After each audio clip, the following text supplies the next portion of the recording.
Hello, Havocs! My name is Crystal, and I'm here to welcome you to talk about the Lotastic game that we had recently against San Diego State University. And my goodness gracious, there is way too much to talk about. This video has the potential of being my longest one yet. And when you consider all the things I like to put in there with it, the graphics, the pictures, and blah, blah, blah, blah, blah, I don't know if this will get edited until Monday, a few days later. I don't think it'll take that long, but it feels like it. But it's okay. It'll be fun to do. There's a lot to talk about. Whew. Well, as I mentioned, on Tuesday, December 5th, we had the rare opportunity to play in our own house the runners-up to the National Basketball Championship, San Diego State University. Now, first of all, shout out to the Havocs. I mean, y'all always represent, but for this occasion, you went next level. I'm impressed. I'm so proud to be a Havoc in Houston because of you. First of all, right after, almost as soon as Saturday's game against, who did we play? Oh yeah, UT Arlington shut down. As soon as that one shut down, we played, the Havocs went to work setting up tents in preparation for their game against San Diego State. Tents just populated. I think there's probably 15 that night alone, right in their area. It was awesome, and they just kept growing and growing until Tuesday. And then so that was cool. And then also for the Havocs, this was a whiteout. So everybody had their white t-shirt, white banners, white everything. It was, the audience was a sea of whiteness. It was just gorgeous. Y'all were in sync. Y'all were energetic. Y'all were happy. You were loud. You're always loud, but this time you were loud. But I never felt like it was intimidating or mean-spirited or angry or anything else like that. Just loud. And I love loud because I am loud. That was just, and I know the basketball players fed off your energy. In fact, I remember seeing something on Instagram with Tyon Grant Foster saying, "Wow, these Havocs are camping out, and ready for us to win. We better make sure that we win." So you gave them encouragement to do their job. That was awesome, just awesome. And with the Havocs, it just kind of was a great way of introducing our ESPNU commentators, who I give a shout out to. The names are, by the way, I have notes because there's so much for me to remember on this. I'm like, we're not going to wing it quite as much as we normally do. We're winging it, but we got to make sure we hit some, main key points. But Michael Donnell and Dave Feldman were the commentators for ESPNU for that game. Now, like I said on the other game, I did listen to the game through 1580 The Fanatic with Michael Potter and Paul Coral, like I always do, because they always are the best. But I have got to give props to the ESPNU crew of Michael Donnell and Dave Feldman, because they really did their part to take in our vibe, and things of that nature. They loved the fat heads that were made for them, things like that. I want to say it was Michael Donnell. Well, they both actually took part in running into the arena. And these aren't exactly geezers, but they're not exactly, high school college students either. So they're probably not used to all of this energy in their day jobs. So kudos to them in their suits for running into the arena, getting their seats and things like that. And then even Michael Donnell, he left the little broadcast section for a minute and went with the Havocs and through streamers and learn how to do the wobble type of thing, And he had the moves most. Sometimes he didn't quite have the moves, but most of he had the moves. So that was just plain awesome watching him work in that respect. But yeah, the ESPN crew was awesome, and just the way the band was awesome. They had a light show as well. This trumpet guy playing during the well, it's a white pregame party, but during the pregame party was just, as Ray Harrison would say, it was just so good. It's just so well done, things like that. And then we finally get to the actual reason why we're here, the game. And I tell you, on the one hand, it was not for the faint of heart, because nobody was running away with anything, But if you like a game for the sake of the game and a good back and forth, you would love this one, because it was a good back and forth in that respect. And I mean, both sides had some good back and forth in that respect. It was very well done. Also, I can verify the game was probably also very well officiated. And the reason why I believe that's true, because I rarely heard Michael Potter complaining about the officials. So, that's a good thing. That's a good thing. It was a very physical game. For the most part, the officials just kind of let them play. So that was awesome, And both teams ended up having double-digit point getters. I mean, both teams had multiple players that had, double digits scorers, type of thing. But I'm only going to talk about mine, Shout out. Now they kept, the broadcasters kept pointing out Tyon Grant Foster. Him, and there's another guy on the San Diego team, that there was like NBA scouts in that audience to check them out, because they're worried about TGF because he wasn't scoring the points that they expected him to score. The thing is, he was making the shots. It just wasn't landing quite right, And then finally he did. He ended up scoring 18 points, but he also got, I want to say 5 boards and 5 assists. He's getting better at assisting and passing and things of that nature. He's growing all the time. We have a jewel in TGF. It's awesome. So there's that. Now, what was it? The one TV commentators were saying, well, since Tyon Grant Foster is not scoring, why do you think GCU is in the lead? Because we were leading. Okay, we were leading.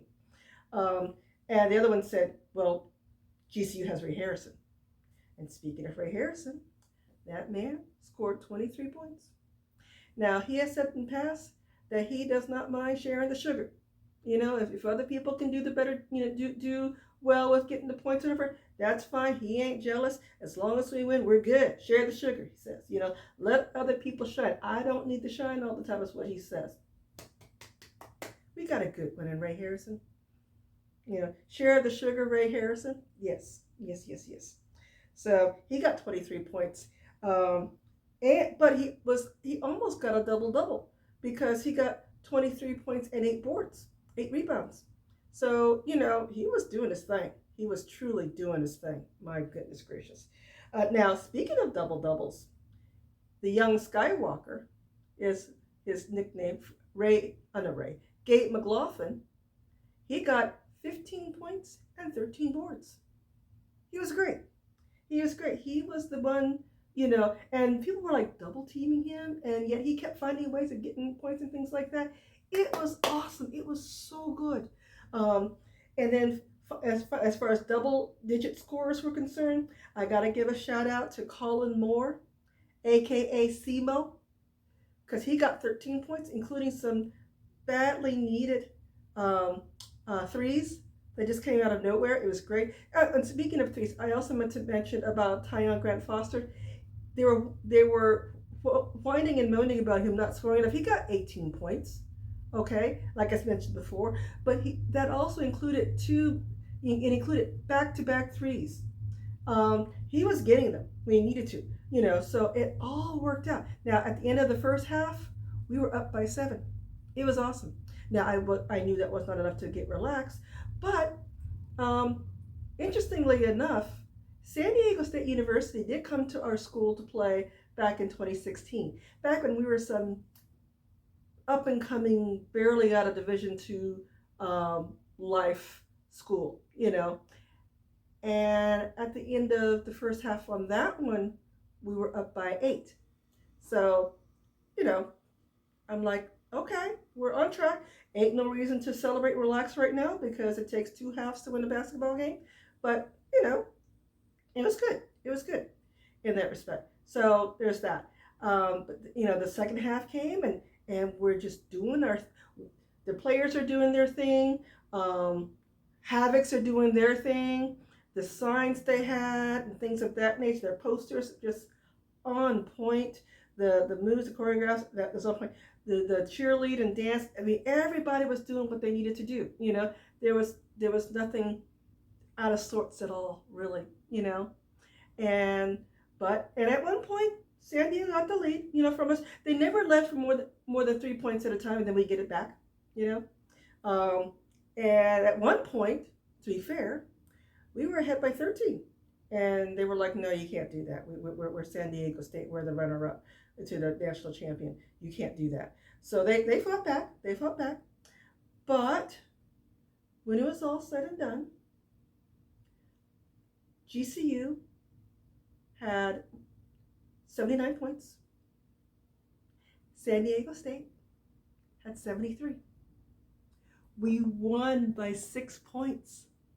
We beat and they were ranked 25th in the nation, by the way. We have never won a ranked team. We've tried multiple times to play a ranked team and win. Never did it. Come close a couple times, but it never happened. Okay? But we beat a ranked team. And this is one of the ways we got rewarded. I'm going nerdy for a little bit here. Is the net rankings, this numerical algorithm thing that measures where every team is in basketball point wise. We had opened up beginning of this week at 58 out of 300 and something. I want to say 360 or something like that. So some big number. We're number 3. We were number 58, which is the highest we've ever been. Okay, and then I heard that North Dakota State did something to make their points higher, which then made our point higher. So we're 56 coming into the game against San Diego State University. When it was all said and done, we're 45 in the nation. How crazy is that? So from a math numbers nerd perspective, that was cool. And I believe Ken Palm has us at 73, but that's not as impressive to me as the 45. That's just cool. Awesome that we have that. It's also a quad 1 win, which I don't know enough about, but I believe that's like top tier type of win, which is awesome. So we're getting, so from a math algorithm nerd perspective, we're getting all these rewards for winning what we did. Now, from a social, extroverted, community perspective, once that buzzer went off and it was official that we won, a sea of white havocs just emptied out of their seats in the arena and filled the floor. They stormed the floor. It was insane. It was also very respectful. Nobody got stupid. No toilet paper was being thrown or anything else like that. There was a lot of, I would hear someone like, whoa, oh, oh, oh, oh, oh, oh, oh. I hear a lot of that. But otherwise, you know, that's about it. Ray Harrison did mention how he tried to duck out of that sea of white. And one guy kind of grabbed and said, no, you got to stay with me here. But he seemed to be okay with it. He seemed to like roll with it and things like that. He had never experienced it. I had never experienced it. I'm glad that everybody was well-mannered and nothing weird happened, anything else like that. I did see how Bryce Drew managed to go shake. I want to say he shook the San Diego coach's hand. I know he shook hands with their top guy, um, as well, something like that. Just kind of congratulate as they were ducking out because they knew this was no longer their scene, you know. And if you listen carefully, you can hear the whatever powers that be still trying to play what they normally do. You know, you usually hear this, all I do is win, win, win, no matter what. You can hear it very faintly in the background. You know, it's woefully drowned out due to the sea of white havocs that just took over. It was something else, you know. Um, I stayed up till 1 or so in the morning doing my level best to consume as much social media on this event because this has never happened to us before. We've never experienced a top 25 win, and this was awesome. This was just beyond awesome what happened. So here, nothing stupid happened. Nothing. We didn't put anything vicious out on social media, which is a credit to us. Um, you know, so that was, you know, like ha ha ha, you lost. We didn't do anything like that. We just celebrated our own win, so that was cool. I love my school. I love what we stand for. I love what we do in the community. I love how we celebrate wins, not belittle other people for losing, because that's who we are. You know, that's the right way to be, in that respect. So that was way cool, and all. So it was that. So yeah, it, you know, and for the first time in a while, I had the privilege of watching my coach sit in for a presser. He usually always does an interview with Michael Potter and Paul Coral, which, by the way, I have not seen online yet. If y'all are listening, Michael Potter and Paul Coral, can you please put that somewhere where I can, you know, replay it and post it and things like that? That would be nice. I missed that. But anyway, what we do have is Coach Drew did a presser. That's on YouTube. Several of the players sat in for a presser as well. Tyon Grant Foster sat in for one out on his own, and Ray Harrison and Gabe McLaughlin did a dual one there. So that's going to be on there. So I need to give a shout out to some Lovetastic YouTubers that is making my job a little bit easier, a whole lot easier actually. The Draftmatic and 3A Problem did an amazing job of putting the game against San Diego State University on YouTube.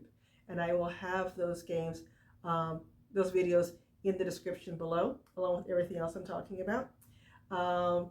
So there's that. And both of them pretty much just focus on the game itself, not a lot of the fluff. If you just want to see one video, what the game all in one video, I would recommend the Draftmatics. But if you want to see it broken up in two places and you'll get more of the fluff, you get a little bit more of the havocs and things like that, then I recommend 3A Problem and use his stuff instead. So there's that and all kinds of things for tonight's game I'm going to have in the descriptions below. Don't forget to check back down there. And that brings me to the game on Saturday, December 9th. That game is going to be against, I should say, it's going to be at, because we're traveling too, it's going to be at Liberty University. I know. This is formidable on multiple reasons. First of all, it's a top-notch program, their basketball team. They've won multiple championships, gone to the NCAA tournament multiple times. They've got all kind of rings and things like that. So, yeah, they're low. We've played them before once in 2019. That was not our good year. They didn't come to our house. They came to our neighborhood for the Colangelo Classic, which was in, I want to say the Phoenix area. So it was a neutral side event, much like the Arizona tip-off was earlier this year. But again, they're a top-notch team, and that year in particular was not our good year. And they didn't beat us badly, but they beat us by 9 points. It was 70-79. But they were also undefeated, so I knew we had little chance of winning that game. This one does not have us favored well. Um, as far as ESPN predictions are concerned, they have not always been correct. And who knows, they may be wrong again this time too. I am praying that this time ESPN is wrong. Um, and then that's one reason why I'm a little nervous about them. Another reason why I'm nervous about them is because I like them as people. I saw a press conference that I will have in the description below with Coach McKay and his son, who's also a basketball player. They're good people. I would welcome, having him on the coaching staff at GCU, and I would welcome his son playing for GCU. They're good people. So how do you beat good people? I don't know. I guess I'm gonna find out. So there's that. And then thirdly, they're godly. They're godly people at a godly school. And Liberty is a school I actually have a lot of respect for their history and their pedigree as a faith-based school. So it's going to be hard, but still, I ask that you pray that we have favor and we win. And now, if you have problems praying for that, because I've had people say, well, both teams pray, what happens? Well, these are some things I think both teams can pray about, and God will answer regardless of what team you play for. Pray for safe travels, because not only is our team traveling from Phoenix, Arizona, which is a trek, all the way up to Lynchburg, Virginia, but at least one plane load, if not maybe even two plane loads, of Havocs are making the trek from Phoenix, Arizona to Lynchburg, Virginia. So pray that everyone gets to and from safely. Pray for safe weather and things of that nature. Pray that everyone, all the players, the referee, everybody, there's no injuries. And I pray that for everybody, because crazy things can happen on the floor. I watched one game where a referee got injured during one of the timeout games that they play for activities. Totally accidental. So I don't want anybody injured. So pray for no injuries. And also, speaking of the refs, pray that they handle they call the game fairly. That there's nothing funny going on, no shenanigans. We've had trouble with refs in the past, and so we pray that they're fair in that respect. So I pray for that. In that respect. So yeah, that's going to be Saturday, December 9th in that. With that being said, thank you for watching my channel. Don't forget to like this video. Subscribe to the channel. I've heard the more subscribers that this channel receives, it increases our chances of winning the WAC championship. I don't know if that's true, but it's worth a try between now and March, right? So subscribe to the channel. Share this video with your friends. Comment below on things that you thought about the game itself, questions you may have, something that I missed, even something like what you're planning for Christmas. I'd love to have a conversation with you guys in that respect. So with all that said, my name is Crystal. This is the Lobtastic Game, and Lobs up!